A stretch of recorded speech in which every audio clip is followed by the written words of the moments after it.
Ya, saya selalu katakan Quran itu memberikan pesan. Maaf ya, keterlaluan kalau ada anak misalnya, maaf, dalam hidupnya nggak bisa berbuat baik, saat meninggalnya pun nggak bisa mendoakan. Ustaz, titik 4. Tolong dijelasin kenapa orang yang mau meninggal dan sudah meninggal umumnya yang takziah membaca surah Yasin. Pertama, apa itu takziah dulu? Apa itu takziah? Apalagi?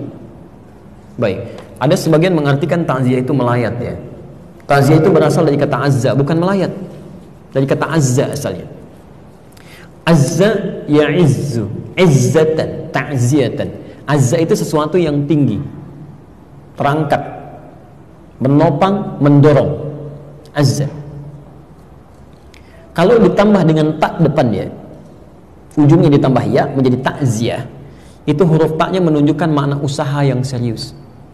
Jadi usaha yang sungguh-sungguh untuk mengangkat, mendorong, menaikkan lagi sesuatu yang turun. Kenapa takziah dinamakan dengan takziah? Pesan Nabi-nya 2. Dengan takziah itu, 1, kita bisa mengangkat amalan orang-orang meninggal itu supaya bisa terangkat lagi, sehingga disampaikan kepada orang-orang yang belum meninggal dunia untuk diketahui.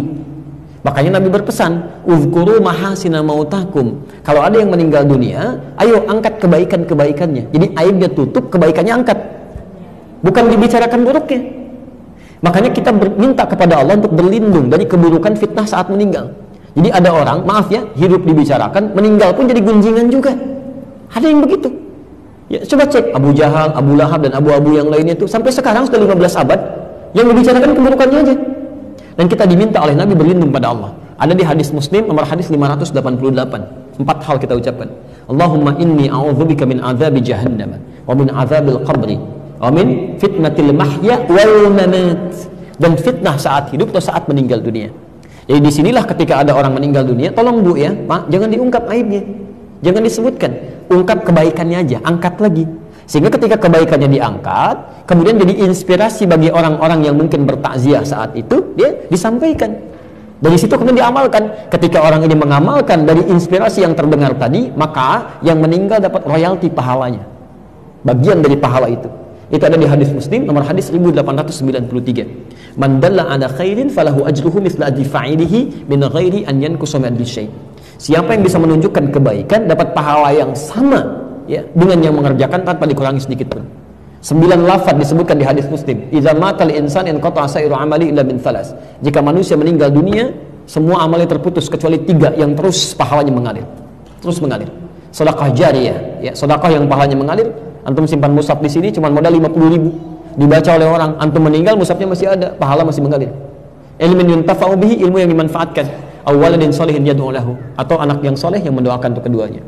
Yang kedua, mengangkat orang yang masih hidup dari keluarga yang ditinggalkan oleh orang yang meninggal. Kadang-kadang muncul suasana duka, ada yang sedih, kan? Ada yang kadang-kadang masih sedikit menyesuaikan. Antum datang, memberikan hiburan di situ, nyampaikan kesabaran. Untuk ditinggalkan satu orang, kita datang ribuan orang ke sini, ratusan orang ke sini, kita menjadi keluarga baru. Lihat, kata Nabi, perhatikan orang itu, barangkali dapurnya belum ada asapnya, sampaikan, bukan dibebani, tapi bantu dia untuk berkembang supaya dia bisa kuat kembali. Jelas di sini ya? Nah, dari sini untuk mengangkat amalan itu banyak caranya. Pertama dengan doa. Dengan doa. Ada memang hadis yang mengatakan bacaan surat Yasin, tapi sebagian mengatakan hadisnya dhaif. Walaupun ada yang mengatakan hadisnya sahih ya. Tapi kalau saya punya prinsip begini, kalau ada hadis yang diperdebatkan, mendingan ngambil hadis yang tidak diperdebatkan. Udah, lebih selamat, lebih tenang gitu kan.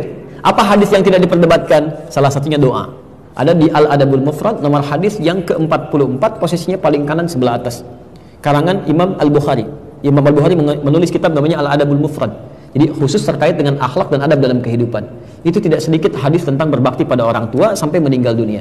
Di hadis itu disebutkan saat seorang anak beristighfar saja, memohon ampun ya, kepada Allah untuk ayah yang telah meninggal dunia, tiba-tiba di alam kuburnya diberikan oleh Allah, diangkat 1 derajat. Sampai dia berkata, ya Rabb, mahadhi, ya Allah, apa ini? Dijawab kemudian, hadhi istighfarun, ini adalah kalimat istighfar yang dimohonkan oleh anakmu sekarang untukmu. Sekarang. Jadi Anda bisa bayangkan ya, baru istighfar saja, Allahumma rabbighfirli wa liwalidayya warhamhuma kama rabbayani shaghira, diungkapkan kalimat itu, makanya ketika ada yang meninggal kalimatnya istighfar pertama kali, Allahumma ighfirlahu warhamhu wa'afihi wa'fu anhu. Itu begitu Anda ucapkan kalimat itu, diangkat 1 derajat di alam kuburnya. Diangkat. Belum doa. Makanya kata Nabi di hadis sahih riwayat Al-Bukhari menyampaikan ithnani bima ma'na, 2 hal yang diharapkan oleh orang meninggal.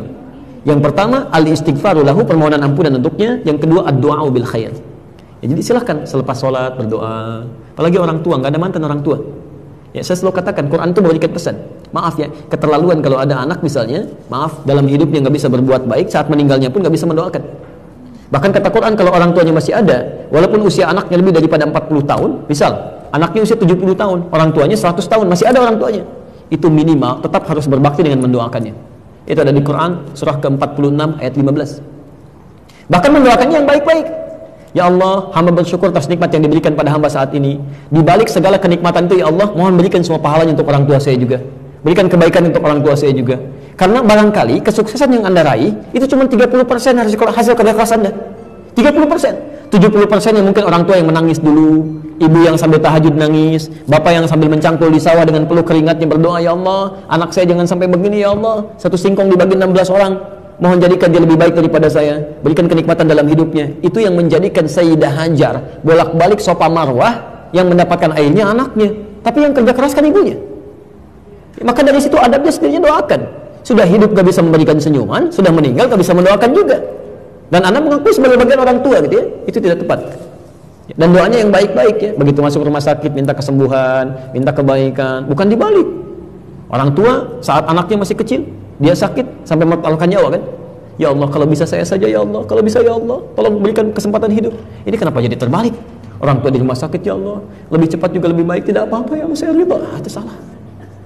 Ya, ambil yang baik.